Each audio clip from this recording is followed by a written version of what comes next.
Good morning. आज हम matrices इस टॉपिक का आखिरी लेक्चर नंबर 6 देख रहे हैं।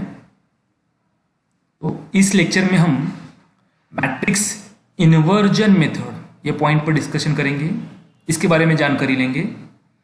मैट्रिक्स इन्वर्जन मेथड क्या होती है वो हम एक एग्जाम्पल देखेंगे और उस एग्जाम्पल के द्वारा उसके बारे में जानकारी लेंगे। मैट्रिक्स इन्वर्जन मेथड, तो एग्जाम्पल है solve the equations by matrix inversion method. First equation है x plus y plus z equals to 3। Second equation है x plus 2y plus 3z equals to 4 और x plus 4y plus 9z equals to 6। अब यहाँ पे तीन equation दिए हुए हैं और तीनों इक्वेशन में x, y और z ये जो अननोन्स है, वेरिएबल हैं। मैट्रिक्स इन्वर्जन मेथड में उसका नाम दिया हुआ है। मैट्रिक्स के मेथड से सॉल्व करनी है उसे, और इन्वर्जन मतलब इनवर्स, जो हमने लास्ट लेक्चर में देखा वो इनवर्स फाइंड आउट करना है।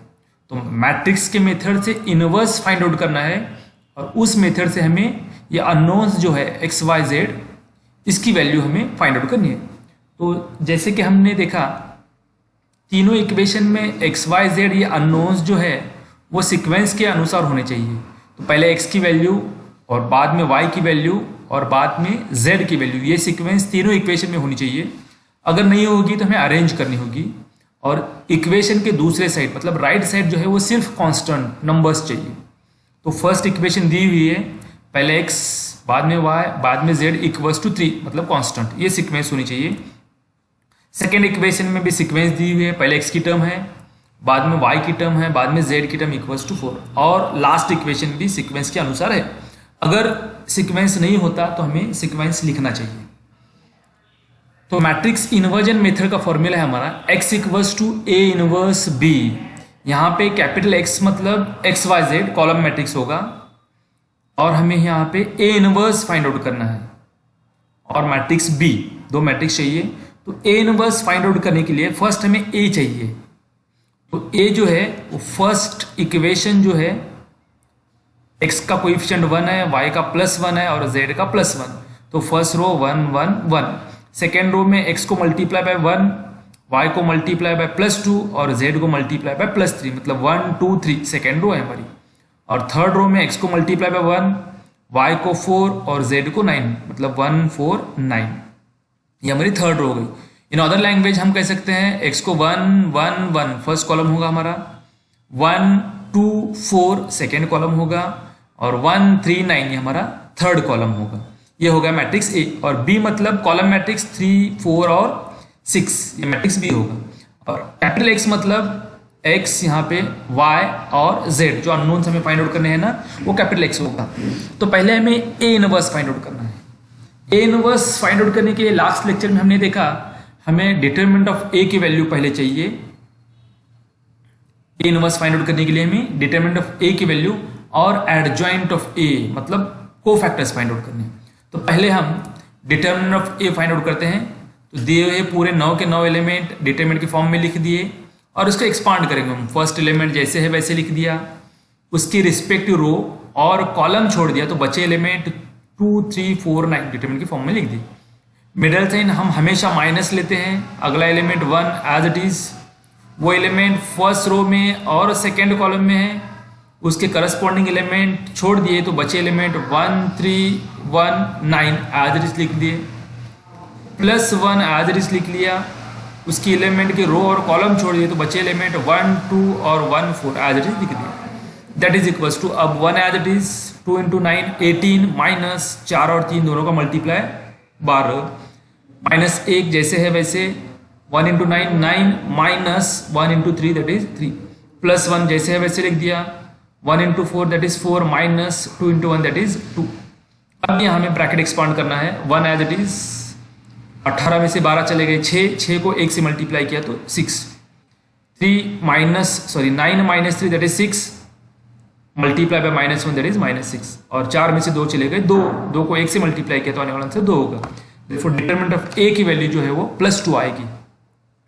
अब हमें adjoint of A find out करना है। तो सबसे पहले क्या कर ले, वीडियो को पॉज कर ले और मैट्रिक्स ए साइड में लिख ले। उसकी फर्स्ट एलिमेंट C11 इसका हमें कोफैक्टर फाइंड आउट करना है। सेकेंड एलिमेंट 1 है, उसका C12 कोफैक्टर, C13 मतलब पहले रो के 3 कोफैक्टर C21, 22 और 23, सेकेंड रो के 3 cofactor. Third row first column 31, third row second column 3C2 और 33, ऐसे 9 कोफैक्टर हमें फाइंड आउट करने हैं। तो कोफैक्टर फाइंड आउट करते वक्त क्या करते हैं हम, दोनों एलिमेंट की एडिशन 2, 4, 6 इस टाइप में आती है तो प्लस साइन देते हैं, और ऑड नंबर 1, 3, 5 आती है तो हम माइनस साइन देते हैं। तो फर्स्ट हम पहले रो के C11, 12, 13 के एलिमेंट को फैक्टर फाइंड आउट करेंगे। एडिशन दोनों की करने के बाद इवन नंबर आएगा तो प्लस, ऑड नंबर आएगा तो माइनस। इवन नंबर आता है इसलिए प्लस साइन दिया। फर्स्ट रो और फर्स्ट कॉलम ए में की छोड़ दिए तो बचे element 2, 3, 4, 9। 2 into 9 that is 18 minus 4 into 3 that is 12, therefore C11 का आंसर आ जाएगा 6। फर्स्ट रो का सेकेंड कॉलम का एलिमेंट है, माइनस साइन दे दिया। फर्स्ट रो और सेकेंड कॉलम छोड़ दिया तो बचे एलिमेंट 1, 3, 1, 9 हो जाएगा, that is माइनस साइन दे दिया। 1 into 9 that is 9, middle sign हमेशा माइनस देते हैं। 1 into 3 that is 3, therefore C12 का आने वाला जो आंसर है वो -6 होगा। और फर्स्ट रो का आखिर का एलिमेंट थर्ड कॉलम का साइन प्लस देंगे हम, क्योंकि दोनों की एडिशन 4 आती है। तो फर्स्ट रो और थर्ड कॉलम छोड़ दिया तो बचे एलिमेंट ए में से 1, 2, 1, 4 आएगा, that is 4 into 1 4 minus 2 into 1 that is 2, देखो C13 जो है वो 2 आएगा। तो फर्स्ट रो के 3 कोफैक्टर है, पहले 6, -6 और 2। अब सेकेंड रो के कोफैक्टर फाइंड आउट करेंगे हम। सेकेंड रो फर्स्ट कॉलम का माइनस साइन दे दिया, सेकेंड रो और फर्स्ट कॉलम छोड़ देंगे तो बचे हुए एलिमेंट ए में के 1, 1, 4, 9 दैट इज माइनस साइन। 9 और 1 का मल्टीप्लाई 9, माइनस 4 और 1 का मल्टीप्लाई 4, देखो C21 आएगा -5। अब सेकेंड रो का और सेकेंड कॉलम का element, second element C22 plus sign देंगे। सेकेंड रो और सेकेंड कॉलम छोड़ दिया मैट्रिक्स ए में से तो बचे एलिमेंट 1, 1, 1, 9 that is 9 और 1 multiply 9 minus 1 into 1 that is 1, therefore C22 आ जाएगा 8। सेकेंड रो और थर्ड कॉलम का एलिमेंट माइनस साइन देंगे क्योंकि एडिशन 5 आती है, ऑड नंबर है। तो सेकेंड रो और थर्ड कॉलम छोड़ दिया तो बचे element 1, 1, 1, 4 that is 4 into 1 4 minus 1 into 1 1, C23 आएगा -3। तो सेकेंड रो के को फैक्टर हैं -5, 8 और -3। अब थर्ड रो के 3 एलिमेंट C31 प्लस साइन देंगे क्योंकि एडिशन 4 आती है। थर्ड रो और फर्स्ट कॉलम छोड़ दिया तो बचे element 1, 1, 2, 3 that is 1 into 3 3 minus 2 into 1 that is 2, therefore third row का पहला एलिमेंट 1 आएगा। C23 third row second column minus sign देंगे और तो बचे एलिमेंट थर्ड रो और सेकेंड कॉलम छोड़ दिया तो 1, 1, 1, 3 होगा, minus 1 into 3 3 minus 1 into 1 that is 1, therefore आने वाला आंसर जो है वो -2। और आखिर का एलिमेंट थर्ड रो का और थर्ड कॉलम का प्लस साइन दे दिया, बचे एलिमेंट 1, 1, 1, 2, therefore C33 का जो एलिमेंट है वो 1 होगा। तो को फैक्टर मैट्रिक्स में फर्स्ट रो जो है हमारी 6, -6, 2, -5, 8, -3 सेकेंड रो, और तीसरी रो जो है 1, -2 और 1, तो को फैक्टर मैट्रिक्स हो गया हमारा। अब हमें adjoint of A find out करना है, तो उसका फॉर्मूला है ट्रांसपोज ऑफ को फैक्टर मैट्रिक्स। मतलब फर्स्ट रो जो है उसे फर्स्ट कॉलम किया, 6, -6, 2 फर्स्ट कॉलम हो गया। सेकेंड रो -5, 8, -3 सेकेंड कॉलम हो गया, और थर्ड रो 1, -2, 1 थर्ड कॉलम हो गया। अब इसे हम इनवर्स के फॉर्मूले में लिख देते हैं, that is determinant of A की वैल्यू जो है वो 2 है, और adjoint of A inverse equals to 1 upon A determinant of A into adjoint of A. Determinant A की वैल्यू 2 है, हमने लिख दी, और एडजॉइंट ऑफ ए का डिटरमिनेंट लिख दिया। अब हमें x equals to A inverse B matrix inversion method से हमें एक्स वाई जेड के वैल्यू फाइंड आउट करने हैं, तो फॉर्मूला लिख दिया। इनवर्स हमने फाइंड आउट किया है यहाँ पे 1/2, ये मैट्रिक्स एज इट इज लिख दिया, और b जो है वो हमारे कांस्टेंट टर्म फर्स्ट स्लाइड में हमने देखा 3, 4 और 6 दैट इज इक्वल्स टू ये 1/2 जैसे है वैसे लिख दिया। अब यहाँ पे ये दो मैट्रिक्स से मल्टीप्लाई है, मतलब फर्स्ट रो और कॉलम का रिस्पेक्टिव एलिमेंट का 6 × 3 -5 × 4 और 1 × 6, इसका आंसर लिखेंगे 6 into 3 18 -5 और 4 का मल्टीप्लाई हुआ -20 और 1 और 6 का मल्टीप्लाई हुआ +6 आएगा।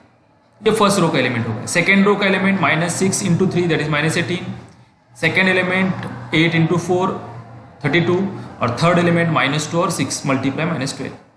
थर्ड रो और कॉलम का एलिमेंट फर्स्ट एलिमेंट 2 और यहाँ का 3 है मल्टीप्लाई 6, सेकेंड एलिमेंट -3 और 4 है -12 और आखिर का element 1 × 6 that is 6 that is equal to 1/2। 18 -20 + 6 इसका आंसर 4 होगा। सेकेंड रो का एलिमेंट का आंसर होगा 2 और आखिर का एलिमेंट होगा 0। अब यहाँ पे हमें क्या करना है, 1/2 मतलब ये मैट्रिक्स को 1/2 से मल्टीप्लाई मतलब 4 डिवाइडेड बाई 2 होगा, 2 डिवाइडेड बाई 2 और 0 डिवाइडेड बाई 2। 4/2 किया तो आंसर होगा 2, 2 डिवाइडेड बाई 2 आंसर 1 और 0/2 का आंसर 0। ये कॉलम मैट्रिक्स 2 1 0 आ गए। और x को हमने क्या कहा था, x y z। अब यहाँ पे क्या कहा गया है, दोनों मैट्रिक्स जो है वो इक्वल है, मतलब यहाँ का first element equals to first element, मतलब x की वैल्यू जो है वो 2 है, y इक्वल्स टू 1 है और z इक्वल्स टू 0। तो ये मेथड थी मैट्रिक्स इन्वर्जन मेथड से हमें x y z की वैल्यूज फाइंड आउट करनी है। तो फर्स्ट हमने क्या किया, तीनों इक्वेशन अरेंजमेंट दी है या नहीं देख लिया और x y z equals to constant इस फॉर्म में लिख दिया और डिटरमिनेंट ऑफ a की वैल्यू फाइंड आउट की, एडजॉइंट की वैल्यू फाइंड आउट की, वहाँ से हमने इनवर्स फाइंड आउट किया और x equals to a inverse b इस फॉर्मूले में वैल्यू पुट की तो x y z की वैल्यू मिल जाएगी हमें। आई होप सो आज का लेक्चर आपके जहन में आया होगा, तो इसकी नोट्स बनाएं। और ये आखिर का जो लेक्चर था आज का मैट्रिक्स इस टॉपिक का, तो मुझे लगता है मैट्रिक्स ये टॉपिक आपको पूरी तरह समझ में आया होगा। Thank you for watching this video and the series of matrices. Thank you.